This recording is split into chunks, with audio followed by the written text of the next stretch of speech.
it's something that we could bond over. We found early on that, even with the off-roading, it was something we both liked. We both liked cars. My wife's not a huge car person. She supports me, but it's because she knows that it's something I love. And mind you, I met my wife when I was 15. We've been together 21 years. So she always jokes. She's like, I know you've always liked cars. It's not going to go away. It's not her thing, but she supports it. So now I have someone to do it with, me, if that makes sense.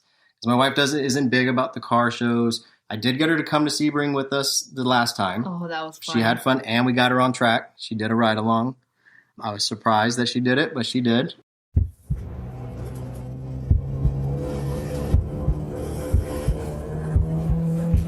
Green flag.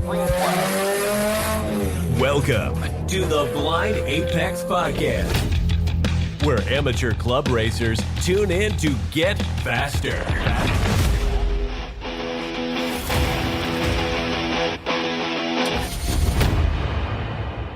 This episode is brought to you by Deechworks Fuel Systems. Use Apex 10 at checkout to save 10% on fueling your passion. The 2025 giveaway is basically over by the time you're listening to this. I think this is going to be episode 2 of season 4. So probably 161 of the total episodes out there.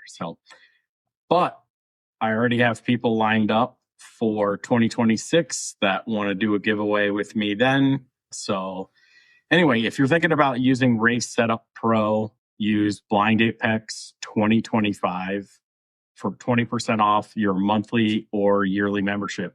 That was news to me as of yesterday, so we're recording today, so I might as well start sharing it. So anyway, this topic, super important for me, super important, I think, for 2026 and the near future of motorsports past 2026. We need to train up the next generation of car enthusiasts, the next generation racer. And I think it's going to be a special story, a special time to learn. If you have a child in your life, nephew, niece, son, daughter, grandchild, whatever they may be, okay? I think this is for you, okay? This is really the episode for you. So joining me, they race together. They drive together. They're a father-daughter duo. They live the Miata life. I can forgive them. I understand why. Ricky and Kat, welcome to the podcast. How you doing? Thanks for having us. Oh, yeah. Thank you. Absolutely. Absolutely. So, okay. But I don't want to bury the lead because as I was saying before I hit the record button, I found you guys through the giveaway. And I felt like I just love the story. I love that you guys were working together. I reached out, you guys were in. So just where can people find you? Because we're going to share one small section and you guys have done a lot over the last year or more. So Absolutely. Thank you. So mainly we're on Instagram, MSG built, MSG, like the stuff in Chinese food. There's a backstory to that. I'm sure we'll get to that. But MSG built on Instagram and MSG built on YouTube. YouTube's a little bit newer for us, but Kat wanted to dig into the videos a little bit deeper than what we could do with Reels. So those are our 2 outlets right now. Otherwise, we don't have a Facebook page or anything else. So that keeps us plenty busy with sharing our journey with you guys. Okay, so since she wanted the YouTube, are you making her edit? Somewhat. I have her sit down, and it's funny because she makes videos on her phone, Yeah, like with her little brother, and she actually does a good job. So little by little, I'm going to have her start doing more editing. I obviously do the bulk of it, but she kind of sees what goes into it and sees how much work it takes between different takes, how many times we film the same scene because we can't talk and then putting it all together. So slowly but surely she's learning and getting more comfortable in front of the camera, which is giving us that genuine feel of what we're doing. Well, lucky for her, we're on camera, but we're not recording camera right now. So you can just be comfortable. There's nobody listening but me. So, okay. So I don't know why I thought your YouTube started first, but okay, Ricky, when did you decide to get into tracking your vehicle? Let's back up a little bit and I'll tell you how we got to that point. Sure. So Let's hear it. I grew up loving cars. I grew up in a body shop. My dad has been in the body shop business his whole life. And Kat, what's my favorite car? It is an 86 Corolla. 86 is my favorite car. Coincidentally, it was my first car. When I was about 14, I had told my dad, hey, I want to get a job when I'm 15. I want to buy a car, fix it up so I can have it when I'm 16. I grew up around 86 Corollas. Back then, they weren't as cool. Initial D wasn't a thing yet. But my dad had them. My uncles had them. My uncle drag raced them, and I always wanted one. So that, for me, was something me and my dad did. So when I was 14, he came home with a junkyard 86 Corolla. By the time I was 16, we had it running. Within 3 months, I blew the motor. And we did it all over again. But that was my childhood. I loved cars, loved anything with wheels. And somewhere around 2008, I left the car scene, which I'm sure the car scene, car shows. It kind of it went left. We'll leave it at that. And I got into off-roading. I got into Jeeps. So I started building Jeeps in 2008, and that kind of took off. I actually had a 7-year career in the off-road industry before I became a nurse. And then we started teaching Kat how to drive in our side-by-side that I had built when she was about 8 or 9.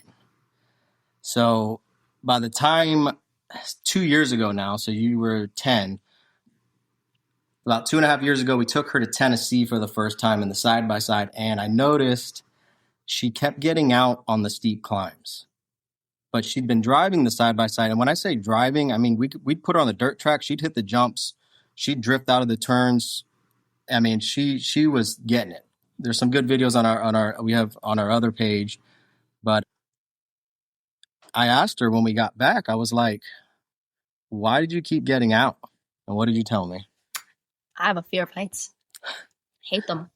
That's fair. So I had built this side-by-side, and I was like, and we live in Florida, mind you, so I have to, for the stuff we don't like mud, I have to go out of state. So I'm like, I have this thing sitting in the garage, and I'm like, what are we going to do? Because I kind of, I want this to be a family affair. If it's not a family thing, my wife's not going to want to go. My daughter's not going to want to go. My son's not going to want to go. So what am I doing with this thing in the garage? So we were sitting one night. What movie were we watching? The Fast and the Furious, specifically Tokyo Drift. Tokyo Drift. And Kat asked me a specific question, I think the next day, which was 2 years ago, almost to the day. What did you ask me? I said, how about we build and race a car? And that was the solution to the fear of heights. How do I keep her interested in what I love, but do something that she wants to do? So I said, okay. So I had to sit down with my wife and say, hey, I know I have this ridiculously built side by side in the garage, but how do you feel about Kat and I building a race car together? She liked the idea, actually. She liked the fact that she'd be involved, the bond we'd be able to build, and being able to teach her from the ground up so that she can hold her own when she gets older. So Kat asked for, what was the car you wanted? At first, I wanted the N8 Miata, but she always liked the flip-up headlights. So, which I don't disagree. My favorite car has flip-up headlights, but I kind of, so for a couple weeks, I kind of dug around, and mind you, my racing background before getting into Jeeps was drag racing and things you shouldn't do on the street. Right. So let's be real, never in my life did I imagine. Never did I imagine, I grew up playing Gran Turismo game, track games, but I never thought I could do that. Mm-hmm. So I had to do a little bit of research and teach myself because I truthfully knew nothing about track racing 2 years ago other than watching people on TV, watching races, playing games. So Miata came up over and over again. It's a car that I'd never built.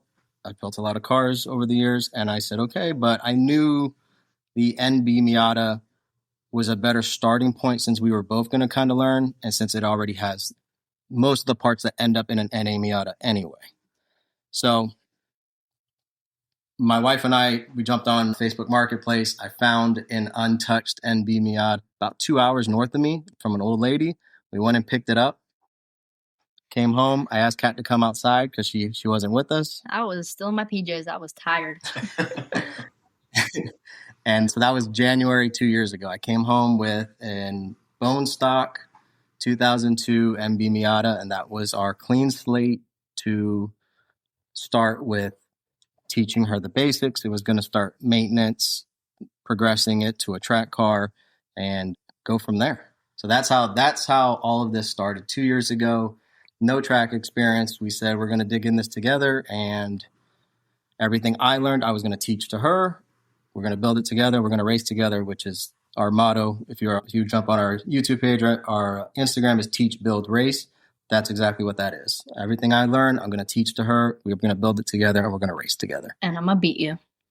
Well, so I find it admirable that you're teaching, and you definitely are, because I was surfing your YouTube page, and there's a spare motor you guys are looking to build. You were talking about, you spent time at the dyno talking about which parts, what they were doing, what helped, what it didn't help, those types of things. It's great. There's a generation, even a generation older than her, that can't change a tire right now. So, they're calling AAA for everything. So it's admirable. Forget that she's a young lady. It doesn't matter. When I was growing up, we were all taught these skills, right? And it sort of went to the wayside. So it's admirable. I can't wait to continue to follow this journey. You're what, 12, Kat? Yeah, about to be 13.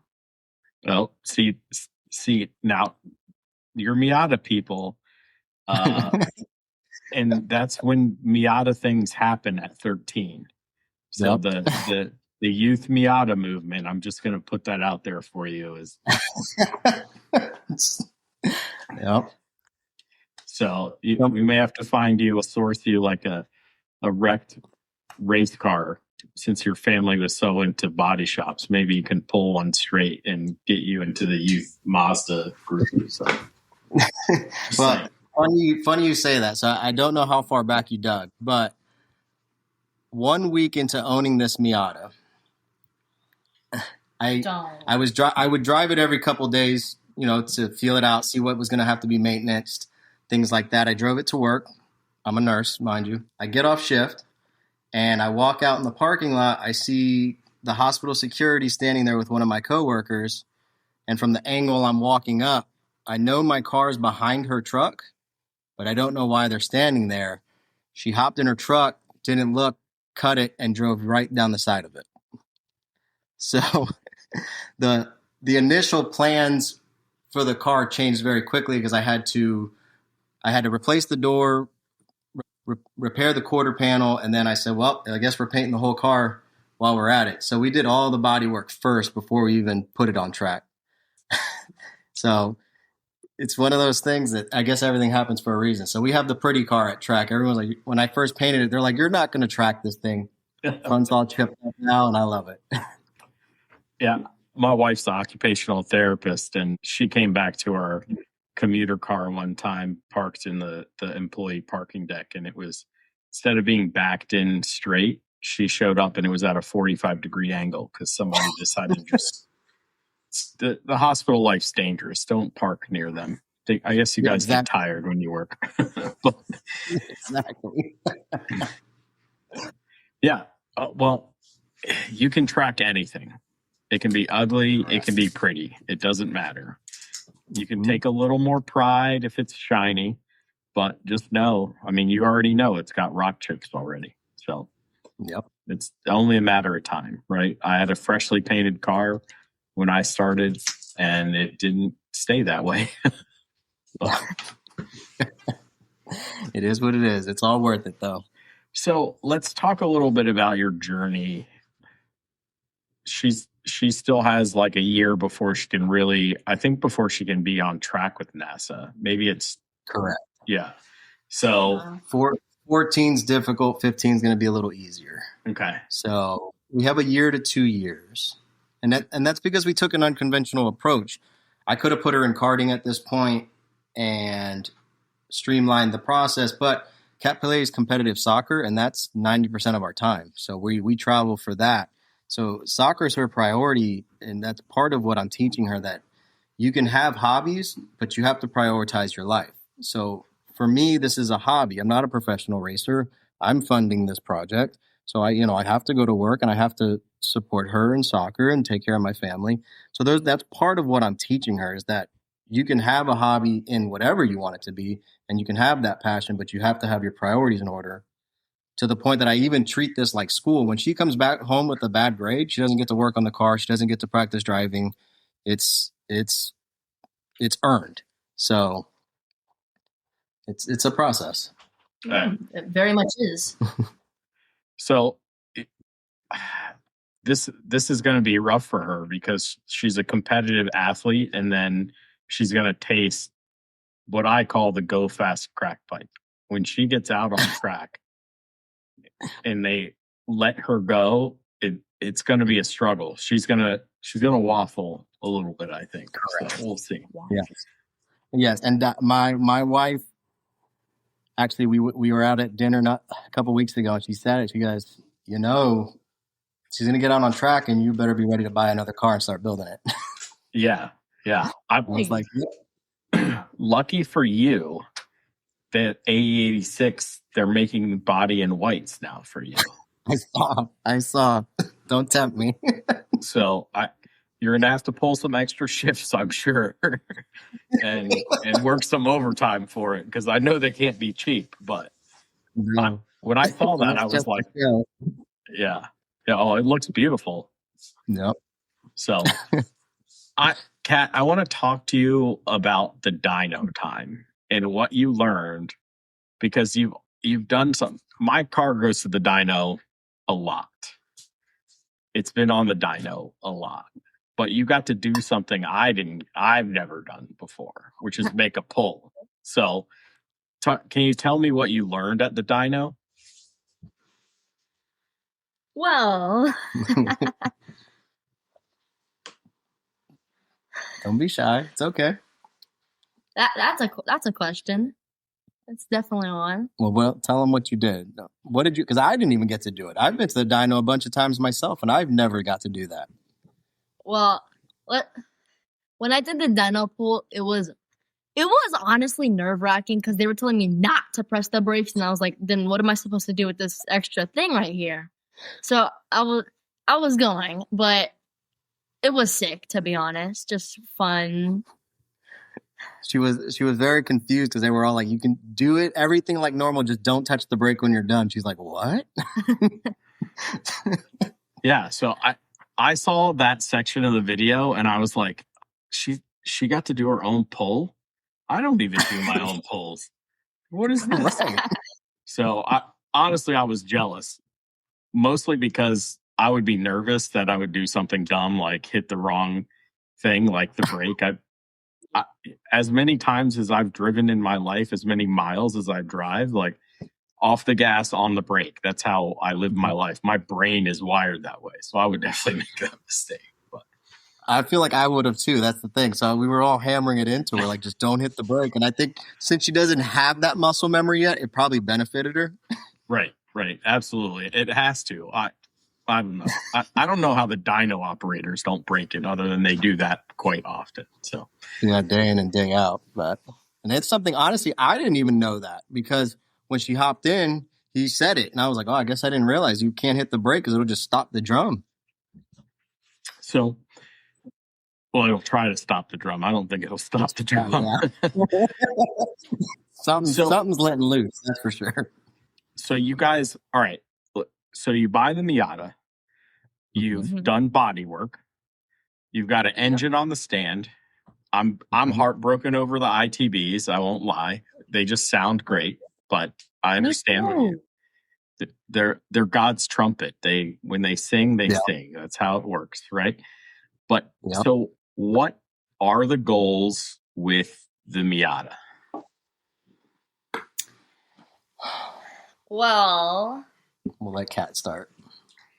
my goals with the Miata are right now to like learn more of it because right now we're doing the simulator we have here. I crash here and there, but so far I think I've done a whole lot better. She's matched my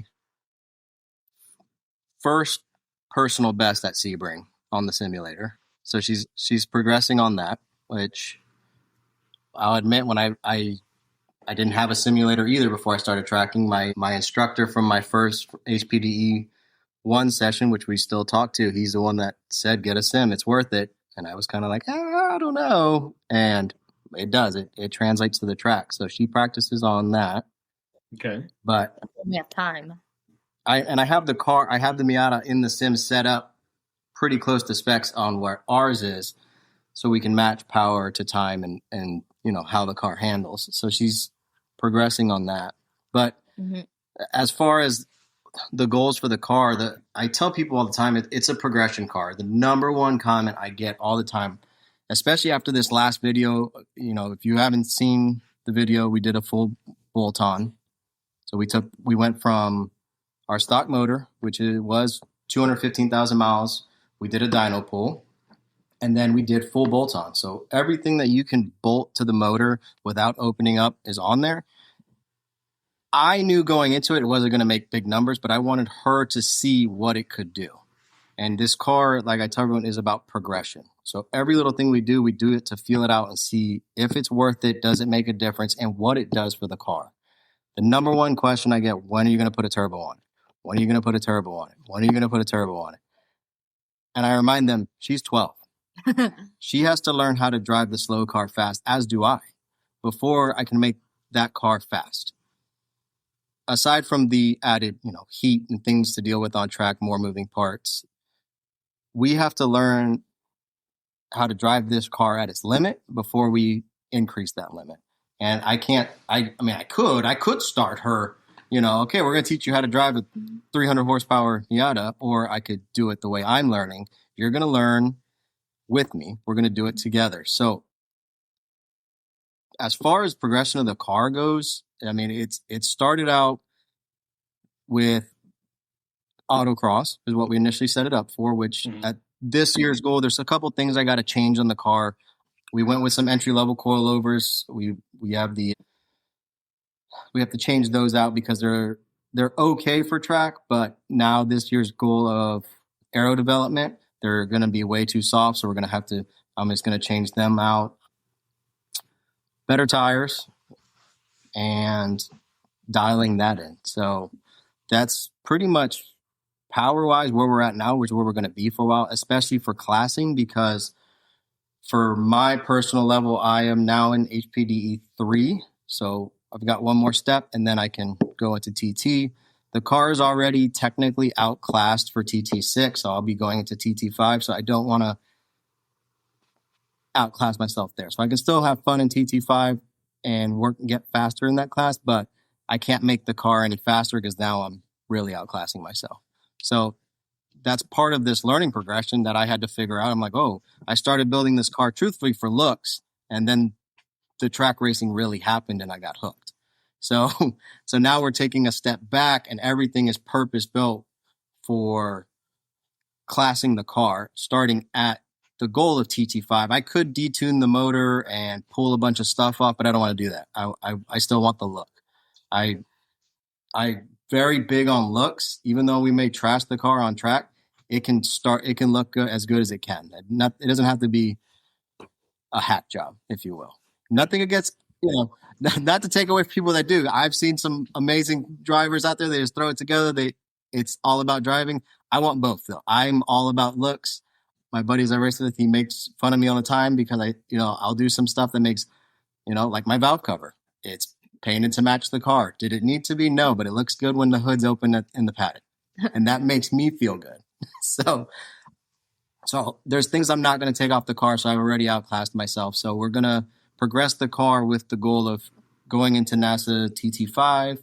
And that'll be kind of that's my personal goal to get my race license, if you will, and compete there.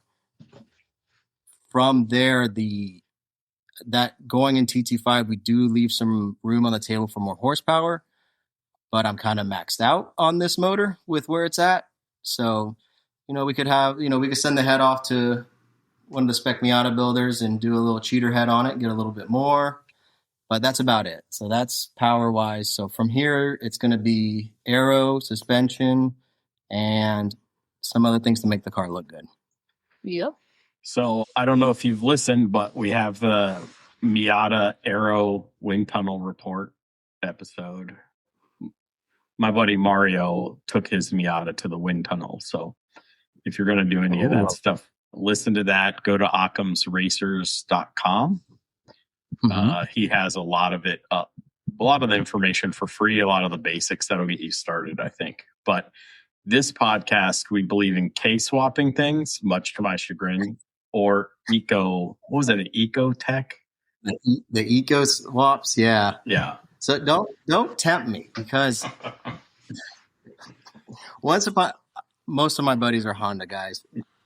And actually my neighbor, he moved away, but he had a K-swapped MR2 making 600 to the wheels. And every time he'd see me working on it, he'd be like, when are we going to put the K in it? So I'm not saying that's 100% off the table, but I've been actually pretty impressed with the simplicity of the BP motor, how easy it is to work on, because it actually is easy for me to teach Cat on it. Everything's very easy to work on. And for the time being able to teach her how to replace regular parts is easier than going the custom route, because that's a whole other teaching aspect. Not that we won't get there, but I will say I do like the idea of a K swap. I like K motors, but that's for a different time. We got to get Cat on track first with what we got, and For sure. maybe the next car, we could do that too. I just want to scumbag you guys a little bit and help prop you into the next level, just get you there. But okay, so you're looking at TT6, and I'm assuming you're going to get there before she's allowed to drive on track. Yes. So the TT route is it's kind of a personal goal. When we started this journey, and I realized that something that I thought of as a kid is actually becoming a reality. I want to say I have my race license. I want to be able to say I've competed on a real level, not just drove on track for fun. So the TT part is a personal goal for myself, but also to show Cat that if you work hard, you can reach your goals. So this car will be for TT. We have me and my group that I go to the track with Track Prep Performance. We get all our stuff from him. He's been kind of our guiding light through all this. So we've been talking. There's a strong chance of endurance racing in the future. Okay. So that would be obviously another car, because our cars are going to stay what they're for TT, and then we would build another. And, that one can be ugly because, we're going to be rubbing a little bit, and I was always told clean race cars are fast race cars. That's all I'm saying. It's aerodynamics. The cleaner they are, the faster they are. But especially in endurance racing, and potentially if you're in TT and she's going the HPDE ladder, it's going to be a good time for you guys to learn about maintenance cycles, what it takes to make the car survive double stints every weekend. It's going to be different. It's going to be a challenge. Usually the more stock the car is, the more likely it will survive. But right. That's why we're dialing it back on some of the things we want to do, because we go out there for 30-minute session, just give it straight hell, and we get an hour break and we go do it again. Yeah. So, it's the less, and that's why the ITBs went away. That's why that idea went away. I wanted track, because inevitably something will happen trackside and we'll have to fix it. And if it's an obscure part that's from overseas, that's my weekend. Versus, if it's all stock, there's a good chance there's a dealership or parts store nearby that has it, if I don't already have it with me. So keeping things trackside fixable is a big component. Right. And there could be a plethora of spec Miatas that might have the part too. So Correct. in the paddock. So Yep. when you guys record and you're both on camera, Kat, who is the main camera person when you guys are doing garage stuff? Well, it depends because it could either be me or my dad or my mom, Okay. who sometimes comes out and holds the camera. Yeah, a lot of it is just careful camera placement. But when my wife is home, she runs the camera for us. So it is a family affair. Like It is, yes. Except for my son does not care about cars at all as of now. Him and I, we do baseball, so we've actually already started, but his thing is going to baseball games. So we've actually been to San Francisco Stadium, Boston Stadium, obviously the Rays because we're here. Mhm. So that's our thing with him is traveling around to baseball stadiums, and we get a game ball from everyone, and he loves it. Cars, he don't care. I mean, you know, I was afflicted with baseball in my life and cars, so got a little rough for a while in my youth. So okay. So Kat, can you say some of the positives or some of the things you've learned while working on this Miata with your dad?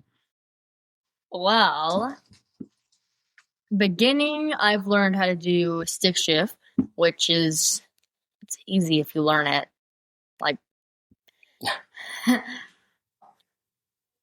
I'm still technically learning how to build like the motor little by little. And now I'm learning about aerodynamics and suspension. Awesome. Awesome sauce. There's a lot of stuff that goes into it. Don't skip math, by the way. It's very important. The more you get into it. Unfortunately, but fortunately, you may learn, it's good at your age to learn that you're about to apply things that you learn in school. You know, when I was in school, I was like, what am I learning this for? You know, and then you build a radiator duct from your bumper to your radiator, and you're like, man, geometry, that's what this is for. So very true. There's a lot to learn and pass on. But Ricky, what are the positives for you getting to take this journey with Kat? It's bonding. So, like you said, you're a baseball guy. I grew up playing baseball too.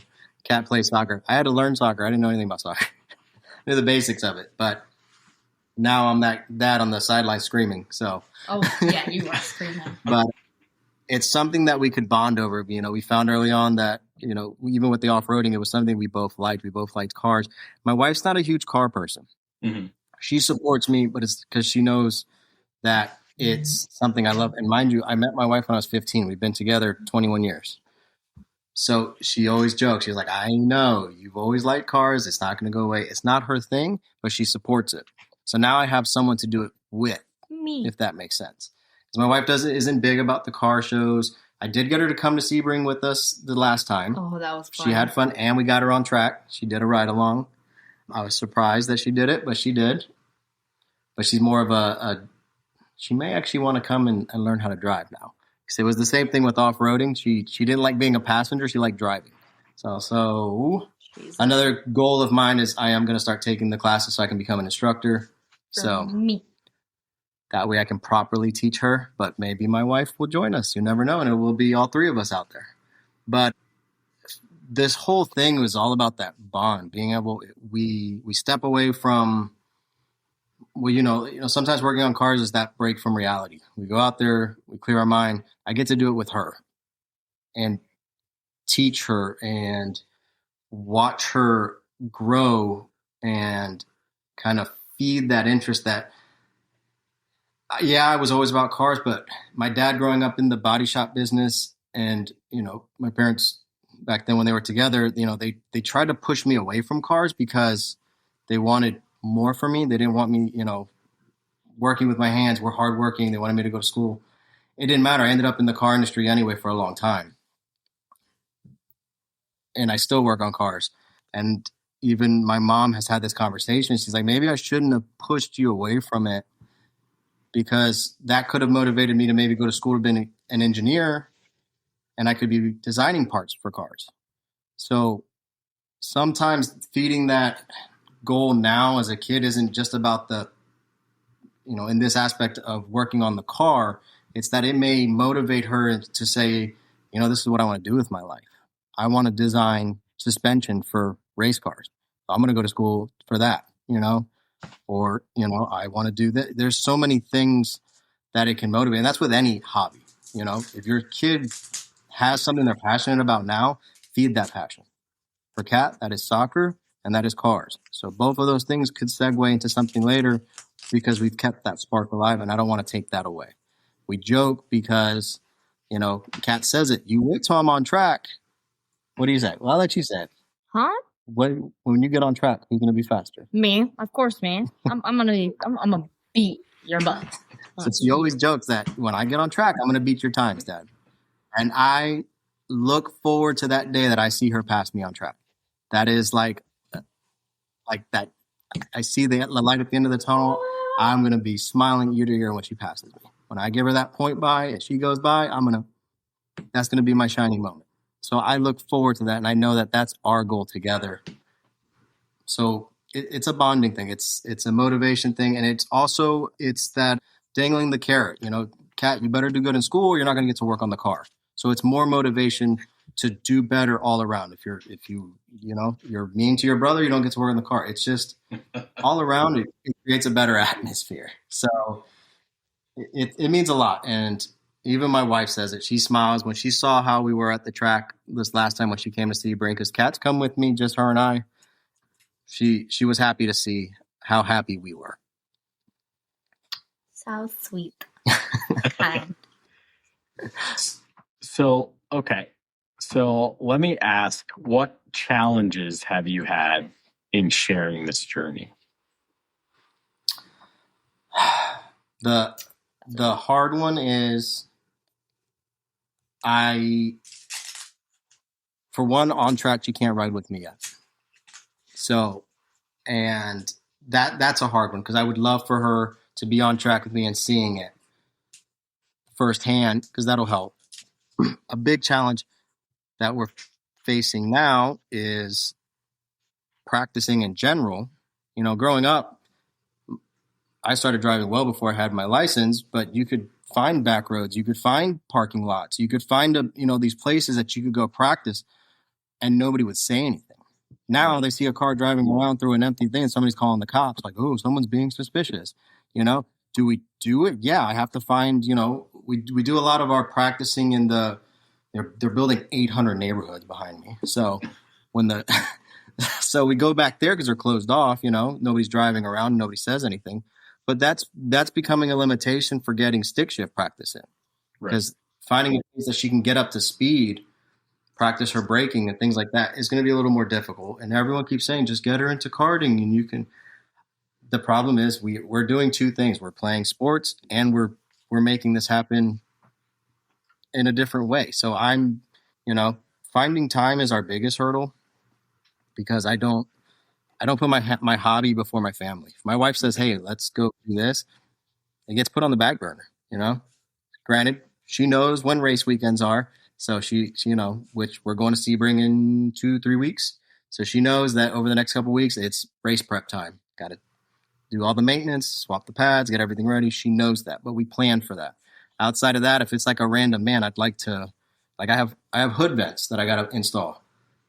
Do I need them for the next race? No. So every time I say I'm going to go do it, my wife's like, hey, let's go to the park. I'm going to go do that. So those are our biggest hurdles. It's just time and doing it without taking away time from the family. So that's fair. Practicing. That's going to be the hard part. Finding practice. They did let her do a ride along on autocross, so she's done that. Mm-hmm. So she did get a feel for it, and then that was fun.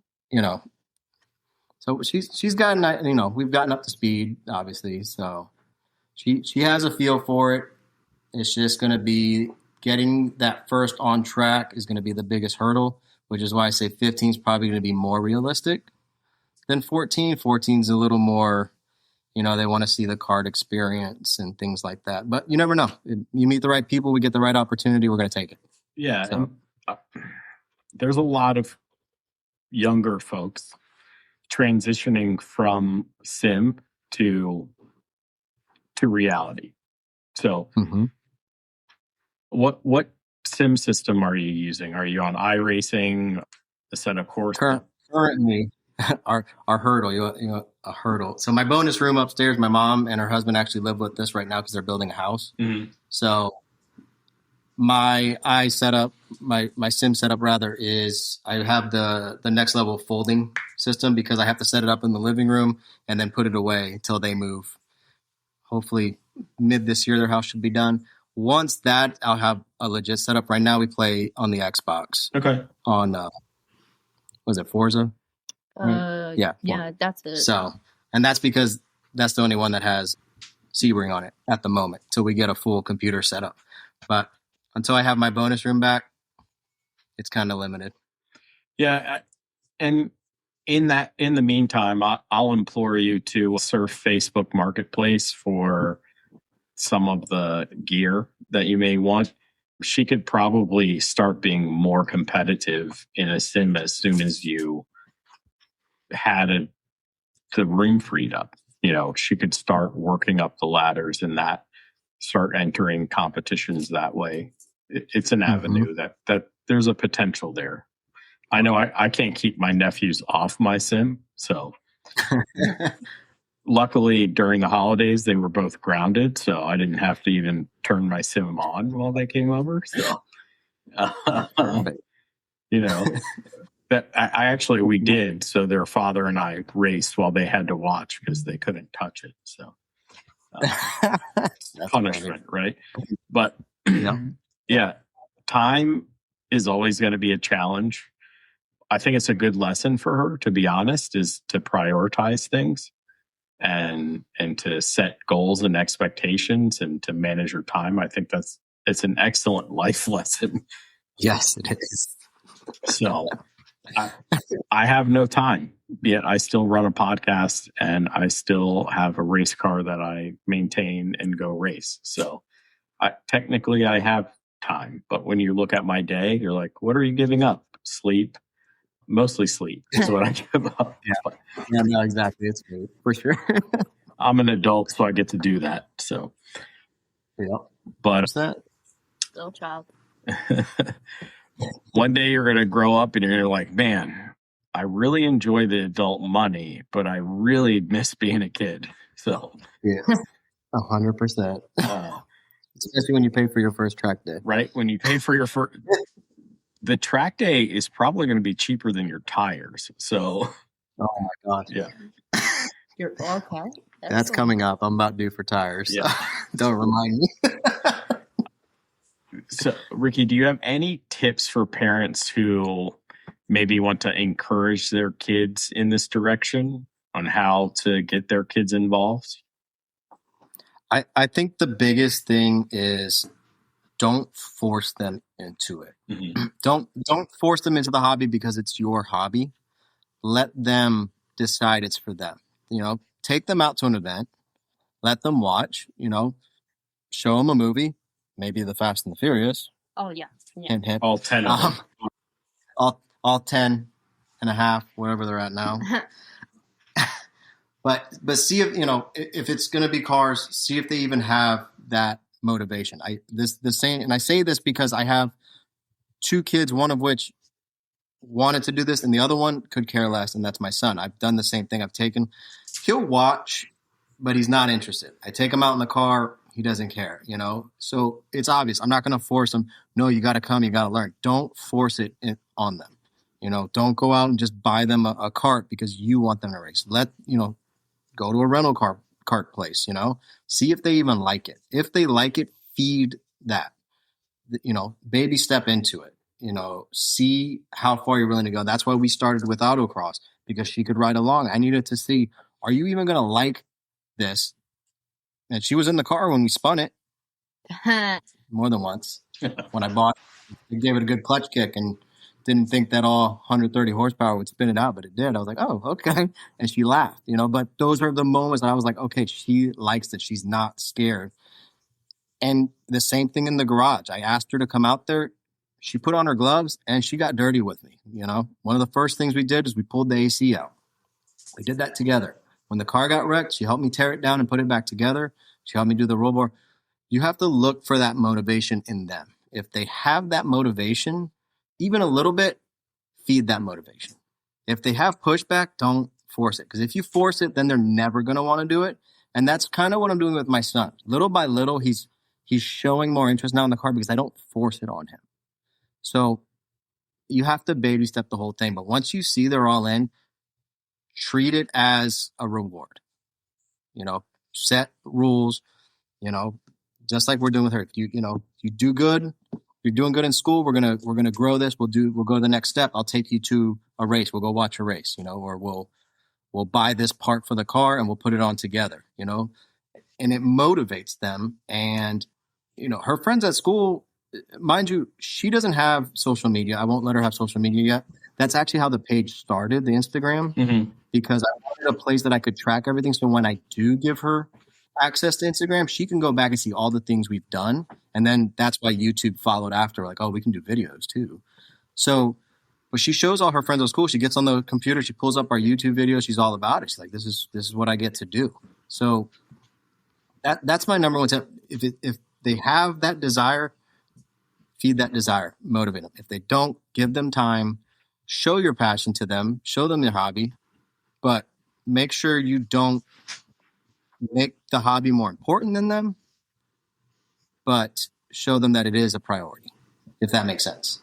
Yeah. Now that's So, Kat, that's how I feel about it. I'm very passionate about it because it's something that she's passionate about. for sure. And your goal of basically having her beat you, it's selfless, right? So in this point, you want to continue being selfless. Like, yes, you have your hobby, but you want to share it, right? You want to grow it. And if they're interested, feed it. If they're not, still support them. You go to baseball games, you've been to Candlestick, right? Like, it's important. Just be supportive. And if they're going to come around, they'll come around. So, yep. Kat, from the kid's perspective, if you're a kid who wants to get into cars, how do you twist your dad or mom's arm into getting you into cars? Well, I mean, it was easy because my dad over here, he loves cars. That was just like the easy. It's smooth sailing right there. Okay, but let me ask this: how have you motivated mom? Because my wife, again, not into cars. You could care less. How have you shown mom to let that we need to do this? Well, let's say it was rough, honestly, because of course she's nervous at the thought of it. She still is, but I have to prove to her, not just with school and soccer, but in general. Yep. So that's the thing she looks for. She sees that she's actually giving the effort, saying, "Hey, let's work on this." I think it's proving. I guess proving that you want it by giving that effort, by doing perfect example. We go to the track weekends, and with HPDE you have classroom time. She sits in the classroom time with me, right? Oh, that one guy. So after the first one, I came home and I randomly asked her. I was like, "What does this flag mean?" And she remembered from the classroom time. I didn't think she remembered. I'm like, sometimes I feel like I don't remember all the flags. I was like, and I started throwing things out there. I said, okay, well, I started throwing turns at her. She's like, oh yeah, that's the one the guy said do this. And my wife saw that. She's like, wow, she's committed. So, Committed. We're in the age of digital age. If you want to show your parents, show them that you've been studying, that you've been watching, that you're interested, that you want to learn more and you want to get hands on. And that's what motivated my wife to even come to the last event. because she was like, I want to see this because Kat's showing interest and she's going to end up with a car and I need to know why. So in case people missed it, where let's repeat where they can find you guys again. So we are on Instagram and YouTube. Both of them are MSG Built. MSG. So let me talk about the name real quick because I do get that all the time. Yeah. So MSG, it's not the seasoning that they put on your food at the Chinese restaurant. There's a backstory. So what does MSG stand for, Kat? Monkey Scraps Garage. Monkey, the animal, scraps, like scraps of metal, and garage. So that garage is during the pandemic. I was still in school. I had left my career in the off-road industry to go become a nurse. I was a firefighter before that, and I moved. I didn't have any certs here back in Florida, so I worked in sales in the off-road industry, and I really wanted to go back to healthcare, so I decided to become a nurse. But when you start nursing school, you really can't. I couldn't work full-time at my other job, so I quit. So I had as the primary breadwinner, I saved up, quit my job, and then the world shut down, and my wife wasn't working. So I started a small business during the lockdown. I made wood and epoxy serving trays. They were like real big at the time. And I made a few because I was bored. I had a friend buy all the ones I made, and I was like, let's see if this sells. Well, it turned into a business that got us through the lockdown, through school, and provided us a source of income. It was actually a very successful for what it was. And that business name was Monkey Scraps.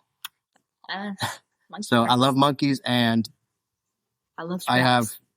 I have a fab table and all the stuff I've built over the years. I've had scraps of everything all over. So that was the name. So when I became a nurse, that went away. I sold everything to a friend of mine, and we had already started building the Miata. And I was like, this is Monkey Scraps Garage. So that was the name, MSG, Monkey Scraps Garage. So the name will always live on because it was that small business that technically funded this project, because it built the side-by-side that I sold to fund this initially. So the Monkey Scraps name will always live on because it's a part of me, and it's something that helped us get through that ridiculous time. So Monkey Scraps Garage. So MSG Built on Instagram and YouTube. That's where you can find us. If you want to get a hold of us, you can DM us on there. I try to reply as often as I can, and slowly but surely we're growing. So my biggest thing is I want to spread that motivation to get the kids involved. For sure. We need that next generation to come around and save the manuals, save the racetracks. Racetracks are disappearing all the time. Yep. We need them to participate. So before we wrap up, I do a segment. This is the 2026 segment. So I don't know if Kat's really going to have an opinion, but we'll see. So on your race car, track car, do you want ABS or not to have ABS? Ooh. So that's actually an interesting one, because considering it doesn't get more analog than our Miata. It's short of removing the power steering. I mean, that's it. There's no technology. Right now, I would say no ABS. And the only reason I say that is because to learn to feel the car out and learn how to modulate brakes on my own. But as I get faster, I think there's a place for it, and I think it could be very beneficial. So, but right now, it's definitely something, it's humbling to not have ABS when you over brake and, throw your ass end around because you overbroke going into the brake zone. So I have to say, if you're learning, it's good to learn without the ABS. It'll humble you. It'll help you appreciate what the car's doing, and it'll help you feel everything. But once you get faster, I think there's definitely a place for ABS. Okay. Well, Kat, you don't have an opinion on ABS yet because you're not driving it. Yes. I don't know what this is right now. Gotta learn. Yep. All right. Well, guys, I really appreciate you coming on the podcast. I really hope this story helps motivate kids, their, guardians, friends, family, whoever it is. I don't have any kids. I have nephews. I wish they would be as motivated as you seem to be, because I would happily take them out in the Civic. But yeah, they're baseball only these days. So Yeah, I know it's time consuming. I know. tell me about it. I was coaching them for a while too, so that was a little rough. But Yep. thanks for coming on. Just because you're a guest doesn't mean you'll win the giveaway, but we'll see what happens. We're recording before the giveaway's actually pulled. So, but yeah, Absolutely. appreciate it, guys. We appreciate you having us. And actually, when I told Kat that you had reached out, her eyes lit up. And I've never done a podcast, so I was giddy like a child myself. So I really appreciate it. Hopefully, we'll do it again in the future with some more updates, and I'm sure I'll see you on track. I do want to travel some this year, so you never know where we'll cross paths. Well, this year NASA Nationals is at Sebring. Yep. My intent is to compete with my Civic at Nationals. Let's pray that it works better than it did last year. But I should be there, I think, in April for the NASA event. So if you guys are free or at that event, I'll try to get as many as I can. So I'm sure I'm going to try to be there for all the Sebring events this year. But I do want to try to get up to Barber and Road Atlanta, are other tracks I want to hit this year. So awesome. Yeah. Well, thanks again, guys. Thank you. Thank you for having us on. Until next time, keep working on yourself, keep working on the car, and let's get faster.